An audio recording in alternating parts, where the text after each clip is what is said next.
بعيط في كل الحالات. صباح الخير، عاملين ايه؟ يا رب دايما تكونوا بألف خير وهنا وسعادة يا رب العالمين. النهارده عندي عزومه حماتي، والمفروض ان انا اكون مجهزه كل حاجه من بالليل، بس جس وات انا ما عملتش اي حاجه خالص. صحيه من النوم كمان الحساسيه شكلها هتضرب في وشي تاني. قمت لقيت وشي كله منقط احمر زي ما انتوا شايفين كده، كأن الدم مكتوم فيه. الحمد لله الحمد لله. يعني شوفوا دي مش حبوب، بس انا قمت لقيتني منقطه حمرا كده فجأة قمت لقيتني منقطة حمرا. قلت مش مشكلة، قومي يا منى مش هتقعدي تبصي لوشك كتير في المراية، قومي خلصي اللي وراكي. فالمفروض ان انا اكون خلصت قبل ما هي تيجي، والمفروض هي جايه كمان ساعتين بالكتير قوي، ساعتين. وانا صاحيه بدري، انا صاحيه الساعه 9 لان انا نايمه، يعني كون ان انا صاحيه الساعه 9 وانا نايمه الساعه 6 فده بدري. تمام. فما تنسوش تعملوا لايك، وكومنت. انا صاحيه بدري والمفروض ان اعمل كل ده. عارفين لو مش هصور الموضوع هيبقى سهل، بس انا حبيت اصور اليوم ده معاكم عشان اجتهد كده معاكم. المفروض ان انا اخلص كل الحاجات اللي ورا ديت، وتعالوا نشوف هنعمل ايه. وهحاول اوريكم الخطوات سريعا كده للناس اللي عرايس اللي اول مره تطبخ وهكذا. يلا بينا. المفروض ده الحليب علشان خاطر المكرونه البشاميل اللي لازم اعملها لاي حد. ورق العنب ما لسه متلفش، الصلصه لسه ما اتعملتش، المكرونه ما استلقتش الجلاش، الكوسه والبتنجان وما تقوروش، والسمنه والشبت مفيش حاجه اتعملت خالص. يلا بينا بقى نشوف ننظم وقتنا بسرعه ازاي ونخلص كل ده. يلا بينا. دلوقتي انا جايه لكم ان الشقه كمان عايزه تتنضف، يعني الشقه عايزه تنضف ولسه معملتش اي حاجه، بس انا هسيبني من نظافه الشقه دلوقتي مش مشكله. المهم يجوا يلاقي الاكل جاهز عشان ما يقولوش عزمتنا وخلت بينا. فانا قررت اول حاجه هعملها خالص هي الصلصه. تعالوا بقى نشوف هنعملها ازاي. هعملها بطريقه اللي هي تخليها سريعه معايا شويه او سهله شويه. يلا بينا. عايزين صلصه محشي وصلصه بطاطس وصلصه حاجات كتيره قوي. يلا هنشيل البطاطسية دي عشان هي نزلت غلطة، مش غلطة، هي تتحط في الصلصة بس ايه مش عايزين نحطها الوقت.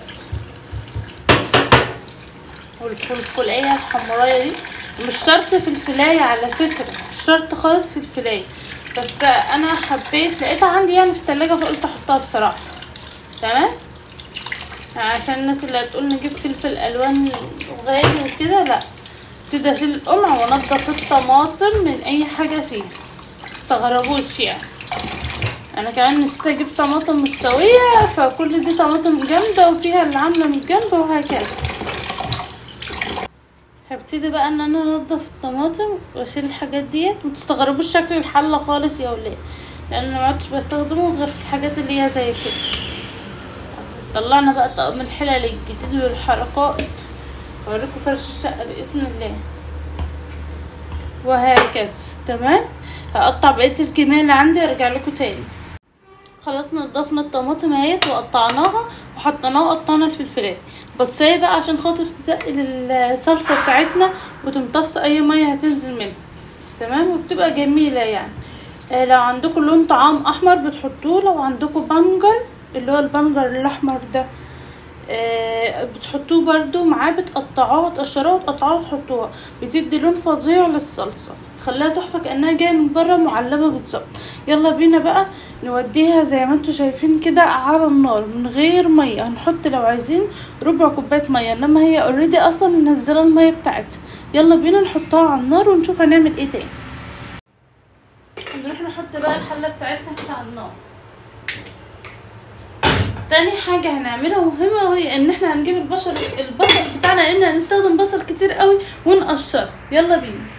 ايوه انا هقشر كل البصل ده، ما تستغربوش خالص، علشان لسه هنعمل بطة وهنعمل اللحمة وهنتبل البطة وهنعصج اللحمة للمكرونة والبصل للمحشي ولصينية البطاطس، يعني كل ده اصلا قليل. يلا بينا هقشره بقى وارجع لكم. احتمال ما بتعملش معاكم بقيه الفيديو علشان خاطر الخص بسرعه، لان التصوير بجد بياخد مني وقت، فادعولي كده اخلص. انا عاملاها زي تحدي، انا بتحدى نفسي ان انا اخلص الاكل قبل ما هم يجوا، مش عارفه ازاي. حرفيا انا كنت عامله الفيديو ده تحدي لنفسي ان انا اصور واخلص في نفس الوقت، لان التصوير هو اللي بياخد معايا وقت كبير جدا عما بظبط زاويه التصوير، الاضاءه، الصوت، حاجات كتيره قوي. وغير كده كمان الشقه كانت تضرب تقلب بره بسبب ان انا ما نضفتهاش يوم واحد، والله العظيم يوم واحد بس خلى الشقه كلها تضرب تقلب. وجيت بقى كل ده حسام قعد يقول لي ما تعمليش محاشي، ما تعمليش محاشي، مش هيبقى عندك وقت ومعرفش ايه. قلت له العزومه ما تنفعش يا حسام من غير محاشي، ما الناس كلها بتطبخ رز ومعرفش ايه، احنا لازم نعمل محاشي حاجه مختلفه وجديده.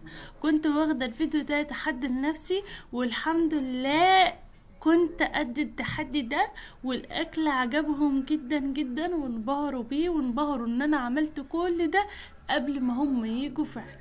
والحمد لله زي ما كنت عايزة ما خليتش اي حد فيهم يعمل اي حاجة، علشان ابقى انا اللي عاملة كل حاجة لوحدي، وشرفت جوزي. وهنا بقى قعدت اقصر في البصل الكتير قوي ده، وكمان ما كانش دي الكمية كمان كلها اللي استعملتها، انا استعملت حوالي بصلتين كمان زيادة. وجبت الكبة الصغيرة دي، هي دي بقى الكبة اللي كنت بقول له حسام في الفيديو بتاع هدايا عيد الام، انت لسه جايبلي الصغيرة جبتلي الكبيرة ليه؟ هي دي الكبة الصغيرة. وبرضه ما كنتش عارفة الجلدة دي بتتركب فين، وكنت هرميها. ودي كانت اول مرة استعملها، لا تاني مرة كنت استعملها فيها، لان عينتي الكبيره خلاص يا جماعه انا مش هستعمل الكبتين يعني وابوظ الحاجه كلها مره واحده. انا بدام لقيته جابها قمت رايحه عيناها وقلت ايه انا هستعمل الكبه الصغيره. فطلعت الكبه الصغيره بقى بعد ما اقعد اخرط على ايدي وادمع، لان البصل ده حر جدا جدا جدا بطريقه صعبه، مش عارفه ليه كده يعني، حتى لو بيتقلى على النار بيبقى حر، مش عارفه ليه. المهم قعدت اقطع البصل بتاعي، المفروض هي مش محتاجه ما شاء الله عليها ان انا اقطعه حتت كتيره كده، لان هي بتخليه ناعم جدا من مجرد ضربتين وعلى مستوى اولاني بس، يعني انا اللي هتشوفوه ده انا عملته على ضربتين بس. وهنا بقى جبت الحلة بتاعتي كده اللي هقلي فيها التقلية بتاعت المحشي، وحطيتها على النار وسبتها تنشف كده، وبعدين جبت معلقة سمنة كبيرة وحطيتها. ايوه ما انا لازم اتوصى بيهم واهتم بكل حاجة واخلي الاكل بيرفكت كده زي بتاع المطاعم بالظبط. بعدين جبت ازازة الزيت بتاعتي وحطيت على السمنة شوية زيت، وبعدين بدأت اقلب بقى بالمعلقة علشان خاطر السمنة اللي كانت لسه لازقة في المعلقة تسيح كده وتنزل في الحل. وبدأت اقلبها بقى كده زي ما انتوا شايفين. وبعدين جبت بقى البصل بتاعي كده اللي انا فرمته وخدت حبة منه حطيتهم لتقلية المحشي، وانتوا عارفين ان تقلية المحشي لازم بنحط فيها بصل كتير. حلاوة المحشي في البصل والخضرة بتاعته والصلصة، الحلاوة كلها بتبقى في الصلصة اصلا. وده كان شكل البصل بقى وانا بقليه، انتوا تشوفوا الكمية بعد ما خلصت كانت قليلة جدا جدا. ففرمت بصلاية واحدة كده على ايدي، وبعدين حطيتها في الصلصة، وبعد ما حطيت الرز والشبت. بعيط في كل الحالات، عملته في الكبة، عملته على ايدي بعيط.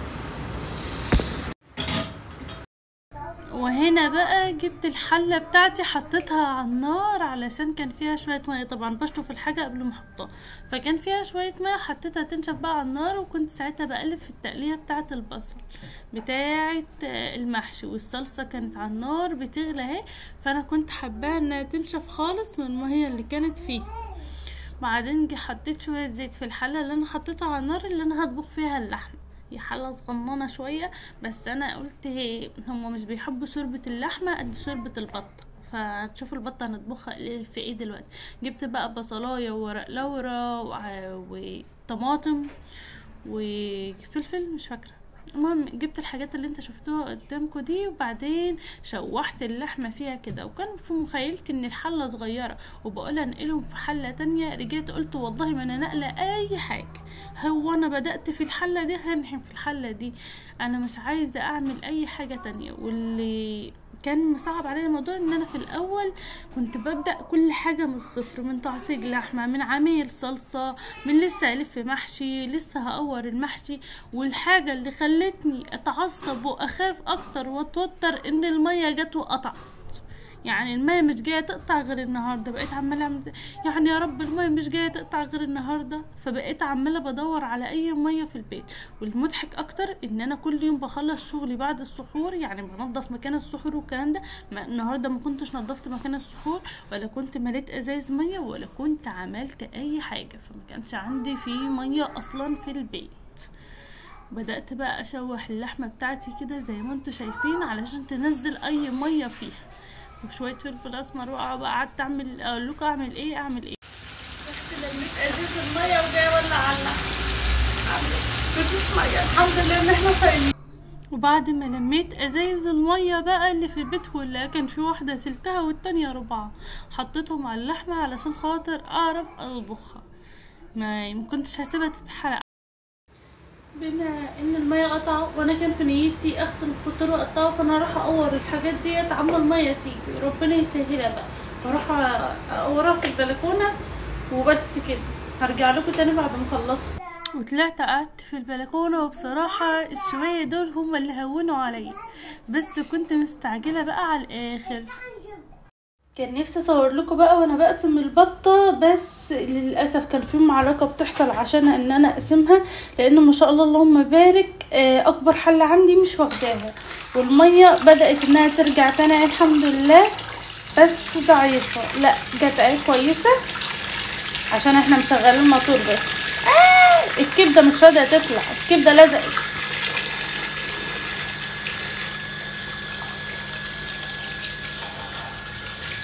الكبدايه دي والقناصه دول بتوعي ما جت بشده الحمد لله. شوفوا بقى انا قعدت انضف فيه اقسم بالله اكتر من ربع ساعه، واقفه عماله بشيل الزغب ده الصغير ده وعماله بكحت فيه. كنت اتمنى اعمل البطايه على بعضها بس الحله ما اخدتها، فنقعد نغسل بقى شويه حلوين. انا بحب اشيل دول ارميهم الحتت ده، احنا بدل ما نزرق نفسنا بالتنظيف بتاعها احنا هنخلص منها خالص. هيجي يحصل يقولك انت قطعتها ليه، انت المتاري اهو.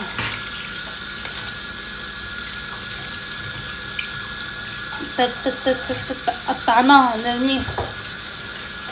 دي بالنسبه لي زي رجلين البطه كده ملهاش لازمه. تعالى يا بسكوتين، انا غاسله الحوض ده. انا بشقلب البطه فيه يمين وشمال بس انا غسلاه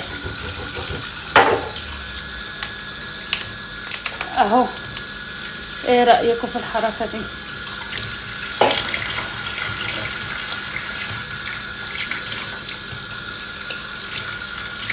حتى بصوا الحركه دي. شيل الحاجات بقى اللي هنا كمان، وبعدين اروح اولع عليه عشان مطولش عليك الفيديو. هروح اشيل براحتي وارجع لكم تاني. انا بفكر اجيب ملقاط واقعد اشيل سيكه واحده واحده كده على ما، بس ساعتها مش هنخلص الاكل اللي عندنا ده كله. لسه ورانا لف محشي، ولسه ورانا صينيه بطاطس ومكرونه بشاميل اللي هتتعمل. حركات ايوه، ما انا لازم ابهرها كده، ما ابهرتني في عزومتها برضه. يلا يا ولاد اهو شفتوا، والله بجتهد، والله العظيم بجتهد. استاهل لايك وكومنت حلو من كومنتاتكم الجميله، استاهل لايك وكومنت حلو من كومنتاتكم الجميله. متنسوش، ما تبخلوش عليا باللايك، متبخلوش باللايك. اللايك مش بفلوس والله، اللايك مش بفلوس. بعدين احنا في رمضان يعني، فتبرعوا بلايك. نوقف بقى الفيديو لما اقعد اطول في بتاع الموضوع اللي عندي ده واشوف. يلا سلام. جبنا اكبر حله في الطقم ومش واخده البطايه الحمد لله ما شاء الله. يلا بينا بقى نعمل بقيه حاجات البط. معانا الحاجات ديت اللي هي بصله وفلفل وطماطم وورق لورا وجزر، ومعنديش حبهان فهستغنى عنه. انما لو عندكم حبهان طبعا هنحط شويه زيت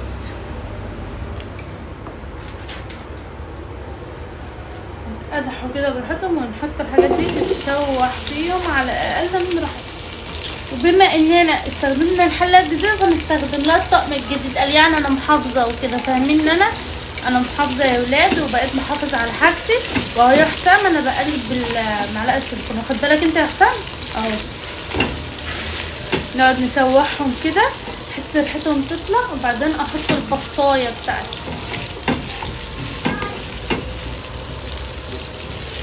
ولا الله ولا لا، انا مطيه النار. انا اكتشفت ان انا مطيه النار. ايديا اتمرت وضوافري اتملت عك وكده من الكوسه والبتنجان، التقوير بتاع الكوسه والبتنجان. يلا بينا، يلا يلا يلا شوحوا بقى براحتهم كده.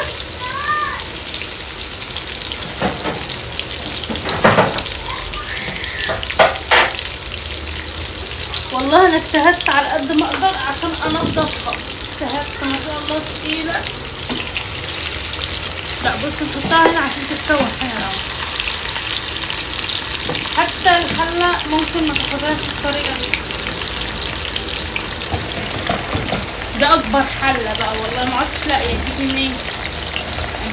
اروح اخبط على الجيران اقول لهم عايزه حله. المشكله ان انا هشوحها ازاي دلوقتي.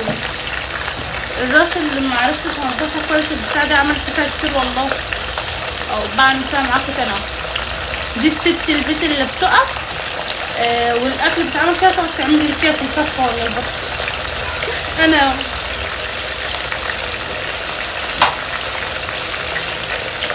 كفايه الفلفل الاسمر بتاعنا. ما بحبش احط بهارات كتير عندي في الاكل. البهارات الرئيسيه بالنسبه لي هي الفلفل الاسمر. المفروض ان انا ببقى اصلا اتبل البطايه بتاعتي ببصل وفلفل اسمر وكمون ودقه وكلام من ده، بس انا ما تبلتهاش. بيبقى يديلها طعم جميل بصراحه، بس ما تبلتش. انا مش عارفه انا هقلبها ازاي. المفروض احنا ننده على حسام، وحسام نايم وسايبني محتاسه. المفروض ننده على حسام يقعد يقلب معانا البطايه كده.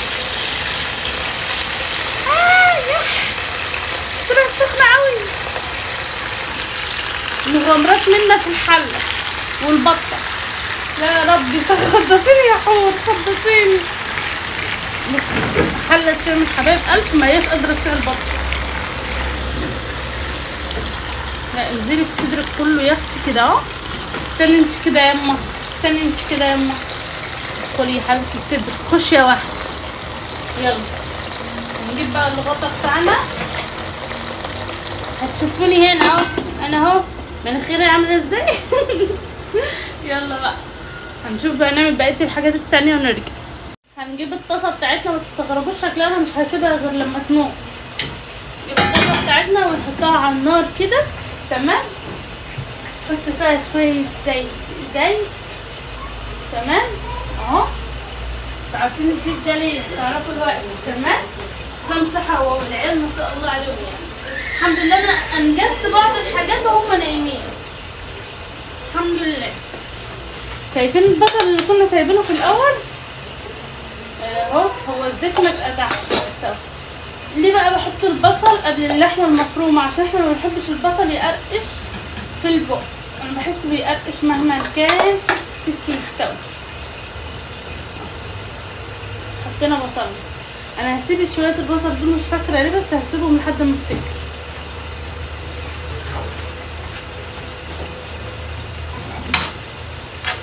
يلا نفضل نقلبهم بقى. ده عشان تعصيقة اللحمه يا جماعه، نعصق اللحمه المفرومه. في ناس بقى بتحب تحط له اختراعات، جوز الطيب. بيقول لك جوز الطيب الكثير يسكر والقليل حرام، فانا ما بحبش استخدمها في الاكل، لا حبه ولا رشه ولا اي حاجه. كنت بستخدمها على فكره لحد ما عرفت الحديث بتاعها ما عرفتش بستخدمها. فهحط ورق لورا، ولو عندي حبهان ببقى احط واشيلهم بعد السوا. بس هعمل ورق لورا بس. والتوابل بتاعتي مش هحب احط اكتر من الفلفل الاسمر علشان خاطر طعم اللحمه يكون باين وظاهر في المكرونه. مش عارفه اعمل الجلاش ولا لا. خلاص حور صحيه تاكل موز على الصبح. بابا هاتلي موز على الصبح، نفسي اوريكم المنظر والله. اتفرجوا، حور صحيه عايزه موز. شاطر يا حسام. عايزه كيوي. حسام عايزه كيوي كمان. كيوي بقى ب 60 جنيه. وشوفوا حسام اهو. انا اللي مساعدني على فكره البلكونه بتاعت المطبخ. هو الكيلو مش ب 60 جنيه بس، هو الناس ضحكوا عليها امبارح ولا الكيلو ب 60 جنيه، هو الكيلو ب 75 جنيه. لا والله والله العظيم لما اكون سأل عند كذا حد وكلهم يقولوا لي 60 يبقى ما ضحكوش عليا. الكلام ده بجد. شوفوا بيصرخوا بره، بيصرخوا بره. الكيوي انا سائله عند كذا حد امبارح ب 60 جنيه، قولوا لي بتباع عندكم بكام؟ انا عايزه اعرف الحمار ده من ايه وازاي. الحمد لله المحصول ما خدش بالي، الحمد لله. عادي. يلا لابسه العبايه يا ولاد عشان كنت بقور بقى في البلكونه. يلا عشان ما تستغربوش.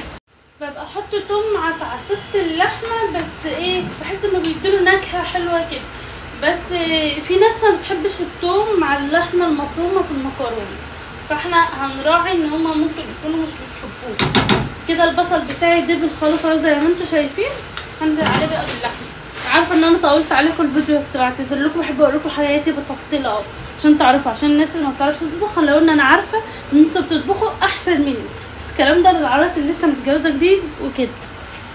جبت اللحمه بتاعتي وهنزل بيها اهو.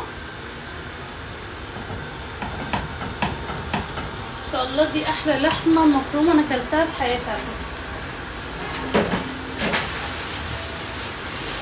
واجيب اللي هو ايه طلع لي تاني ورقتين بس لون، ورقتين كده وهشيلهم طبعا قبل ما احطها في المكرونه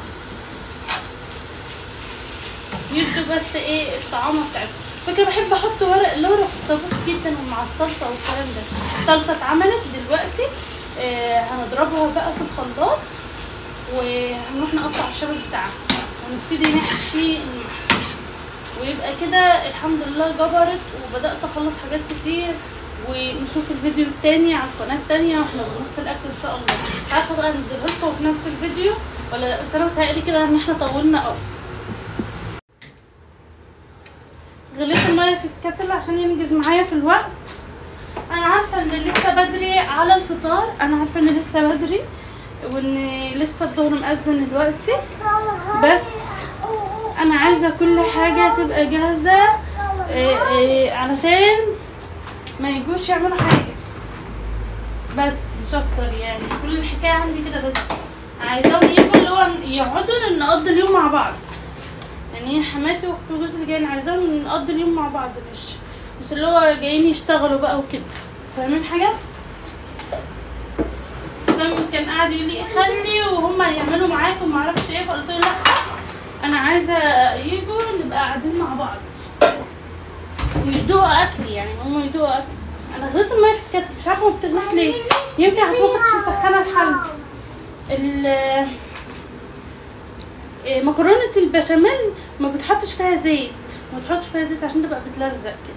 البشاميل هو اللي بيفصلها عن بعضها. سيب الميه تكمل غليان بقى مع نفسها لان شكلها مش ناويه تغلي دلوقتي. وهنا بقى كنت بعد ما جهزت المكرونه وصينيه البطاطس بتاعتي وحشيه الورق العنب وما كملش معايا كده فكملته بربع صف ورق خاص، وهنا حشيت المحشي التاني كمان، وكنت عملت الحلويات بتاعتي فطاير كده بالقشطه وجلاش ساده صوابع. وبجد بجد الاكل كان تحفه حرفيا، هو نصيبهم. وهنا ورق العنب بعد ما استوى، وعملت كمان رز بشعريه علشان صينيه البطاطس. وهنا بقى حماتي هي اللي قامت تحمر البط واللحمه والفراخ. وبعد ما رصينا الاكل ما رضيوش ياكلوا على السفره عشان خاطر الولاد ما يبهدلوش الدنيا. ودي كانت الرصه بتاعه الاكل: محشي ورق عنب، مكرونه بشاميل، صينيه بطاطس، والمرته بتاعه المحشي. وكل الاكل ده متنسوش تعملوا لايك للفيديو بتاعنا وكومنت، وبس كده. هتوحشوني.